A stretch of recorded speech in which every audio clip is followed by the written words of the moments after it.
You know, I was never afraid of struggle. What I was afraid of was making a bad situation worse. I knew I didn't want to get in no trouble, but I didn't mind struggling. I didn't mind hard times. You know, pretty much. I was used to hard times. So anyway, I left, and at 18, I moved to Las Vegas. I was still going to the mosque, but not as tough. And I moved to Las Vegas, and I was homeless. I lived in a homeless shelter. I very uneducated, unprepared to be an adult. And I would just work in fast food places, and I would do stupid shit. Like I would stay out late, or I would make other things a priority, like going to a club or drinking or some shit like that. I started getting into smoking weed right outside after high school, like 18. I started smoking a lot of weed and getting into hip hop music, and that's what I wanted to be, was a rapper. And the only thing I really did was I wrote raps, and then I went and I bought a drum machine, a DR5 from Boss. And it was a little synthesizer, a drum machine that had the drum kit in it, and all the synthesizer sounds, and I made my own beats. And that, that's when I felt like I was a step up above the average dude that was like, yeah, I rap. Because everybody raps and freestyles, but not everybody writes and, records their shit, And so I bought a drum machine, and I was still just working fast food, but I knew I had this dream to be a rapper, so I took it very serious. I felt like that was going to be my saving grace, you know what I'm saying? Another thing is, I was really into KRS-One. He's from the Bronx. He's one of the top MCs of all time, and I just really looked up to him. And part of his story is that he was homeless, and he used to mop floors. And when he used to mop floors, and one thing that I think his song, when I think the bridge is over, or one of his other songs could have been Criminal Minded, came on the radio when he was like mopping floors for this thing, but he was homeless. And so I always kind of knew in the back of my head that like struggle, like being homeless and like going through hard times, it makes like better music. You know what I mean? Like you have better art comes from struggle, And so I knew that if I was homeless or if I was struggling, it would kind of push me to succeed, because I didn't want to stay struggling, right? So I kind of put myself in these fucked up positions, and in the back of my mind, I was feeling like this was going to be part of my story, so that when I was going to be on like Rap City or The Basement with Tigger, I was going to sit on the couch and I was going to tell them how I was homeless and work my way out of it, and got on my music, and that was just part of my story, And so I never really looked at it like I was going to be homeless forever. So sometimes when I tell people like, oh, I was homeless, they're like, oh shit, like you was homeless, damn, But it really didn't seem that bad at that time. As I was going through it, it didn't seem like, oh, you're homeless. There was a couple of times in Las Vegas, it's hot as fuck in Las Vegas, and I had no money. And I had all my bags in a all my stuff in a backpack. And I remember sitting at the courthouse where the bus depot is. Like you take the Greyhound to Las Vegas, and it drops you off pretty close to downtown Las Vegas, and that's where all the buses intersect. And I remember sitting at the courthouse, and I had nowhere to go. I legit was sitting there in a city, thousands of miles from where I grew up. I didn't know anybody, and I was just thinking like, now what? I mean, I don't know if you've ever had a moment like that, but I didn't have any family to call. I didn't have no friends, and I was literally sitting at a bus stop at like probably 2 in the afternoon. It was like over 100 degrees. I didn't have no money, not even for no water. I had all my belongings with me, and I was sitting down at the courthouse, and I was just thinking what my next move was going to be. But I never, even at that moment, I wasn't so stressed that I was like, I wasn't really panicked. I was concerned, but I wasn't really panicked. I always felt like it was gonna, like something was gonna happen, you know? And so anyway, I started to lay there, and I was gonna go to sleep, in the middle of the day, just take a nap, I guess, because I really have nowhere to go. And a lady comes up to me, police, and she was like, you can't sleep here. You gotta get out of here. I was like, okay, do you know where I can go? Like, I really have nowhere to go. Like, where can I go? They were like, maybe a park, like, go lay in a park, something like that. So I walked, to a park that, when I say I walked like, when you're homeless and you have nowhere to go, you're not really thinking about time. So you're strolling, just strolling through the city, and just wishing I had some water.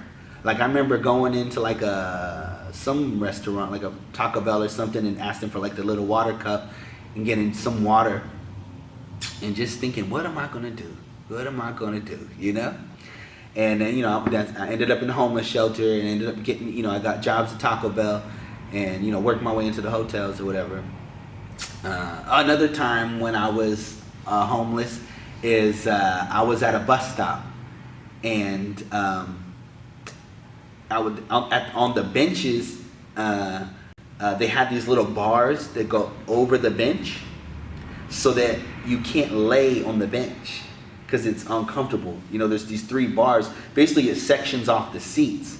But to the average person looking at it, you probably wouldn't know why they do that. But if you were homeless and gonna fall asleep at the bus stop, because it's covered, you can't sleep on it comfortably. And so I couldn't sleep on that. And I just remember wishing I had a pillow. I just remember wishing I had a pillow to put in between my shoulder and my head, so I could just lay down somewhere comfortably. And so when I got a weekly hotel room, which I thought, I was just so proud that I lived in a $99 a week hotel, because you know why? I earned it. It was my place. I was constantly living on people's couches, friends' couches, and people letting me stay with them, and to work myself out of that homeless shelter and be into a weekly motel was, I was proud. You know what I mean? Like, most people would be probably embarrassed, but I was like, yo, that's mine. You can come to my house if you want to. Yeah. You know what I'm saying? Because it was something that no one gave me. I got it myself, so I had a sense of pride in it. And in Las Vegas, I met my son's mother, and she's the first long-term relationship I had, and I really loved her, and we started a relationship, and she was everything at that time. She was everything I was looking for, everything I needed. And she taught me how to drive. She used to have, I forget what kind of car it was. I want to say a something. What's the name of that car? It's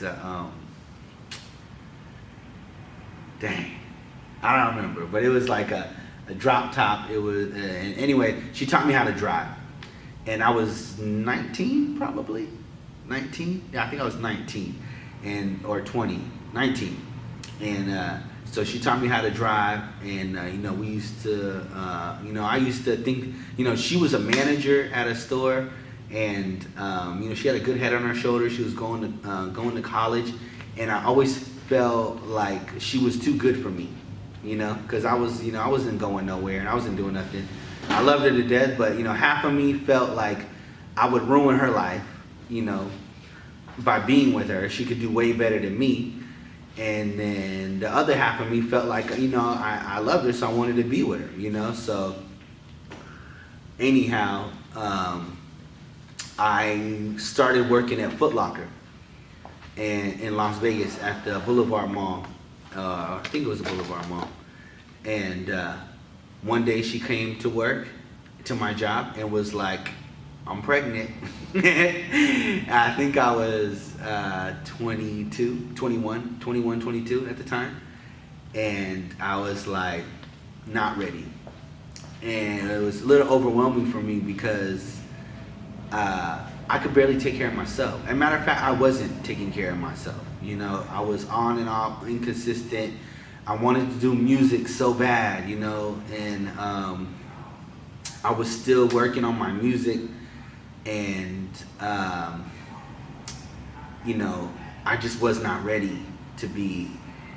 I couldn't even. It wasn't even that I wasn't ready to be a dad. I could never picture myself being someone's dad. You know, being responsible for someone. I couldn't, you know, I wouldn't pay my bills on time. I didn't have a car.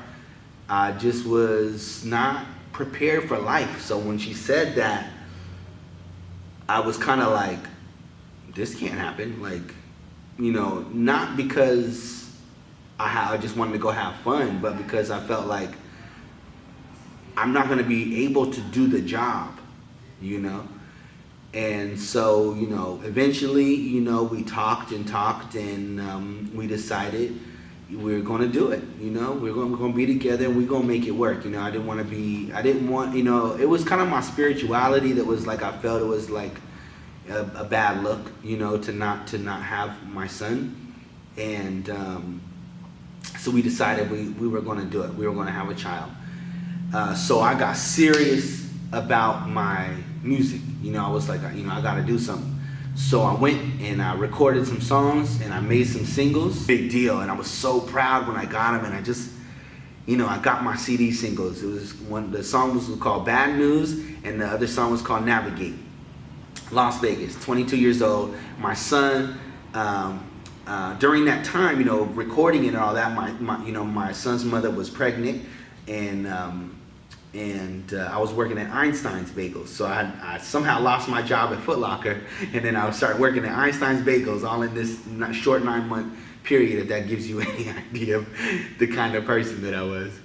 And anyhow, I was working at Einstein's Bagels, got my cassettes, and, you know, before I get into that, you know, it came from time for my son to be born. And you know, I went to all the visits, all the hospital visits, you know, and I was there for the birth. We, you know, she started going into labor, and we rushed to the hospital, and we, you know, her mom was like running red lights, and just, you know, we panicked and got there, and, you know, she, you know, had the birth within like 6 hours, and I was there when my son was, you know, born, and it was just like, and I can't, you know, I guess anybody has a child who can, you know, they can understand, but you know, for me, it was, you know, it forced me to like, it not forced me to grow up. It was a realization that I was a grown-up, that I was an adult, and I needed to start acting like an adult. You know, because I was an adult already, but in my head, I was still a kid. But when my son was born, and I was looking at him, it was like, no, you're an adult for real. Like, you're an adult, you know? And I was like, half of me was scared because I didn't think I was good enough. I didn't think I would be able to do it. And half of me was like, you can't fail, you know, you mean, you know, there's no option. You know, and one big thing for me, and which has, I guess, been a gift and a curse, and something that I struggle with, is that I really believed for my son, the best thing that I could do for him was to go after my dreams. Now, in the process of that, is I was inconsistent as a father.